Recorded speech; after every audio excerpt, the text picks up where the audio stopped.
My name is Lloyd Mobley. I am a neurosurgeon with Peak Orthopedics and Spine. The most common injuries that I see related to athletics in the children and teenage years is neck sprain.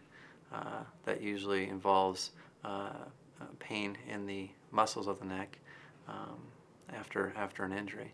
There are some guidelines that one should follow when treating neck sprain. If you do use ice or heat, you should always start with the ice and do it for no longer than 15 minutes and never put the ice directly onto the skin. You should always have a towel or some other barrier so you don't burn the skin. After a day or so, you can add heat and see if that helps the symptoms. If the pain does persist more than a couple of days, they should probably be seen by their physician. They should never go back to play if they still have pain before being seen by a physician and being cleared. Occasionally, children will have an injury where they have a zinging sensation that goes down their arms. That is a little bit more serious and involves the nerves of the spine. If that does occur, we usually keep the child out of play, and they should be evaluated by a physician, especially if the symptoms persist. Occasionally, more severe injuries happen, but those are usually more involved with the football or higher impact sports. Those can involve fractures or fracture dislocations and spinal cord injuries, but they are very rare. Obviously, if any of these were to happen, they should be evaluated by a physician immediately. The longer-term effects with neck injuries is not as apparent as with concussions.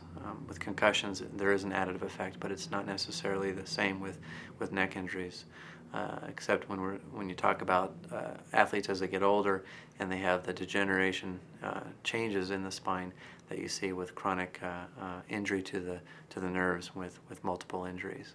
The best way to prevent neck injuries is by proper training, proper technique during the participation of the sport in question, and using the proper equipment, such as the equipment used in football.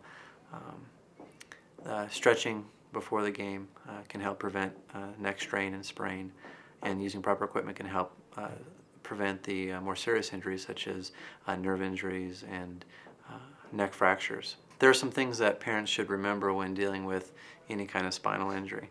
If the injury is more of a strain or a sprain, and the child has neck pain or back pain that goes away with rest, ice, heat, and analgesics, then it should be safe to go back to normal play.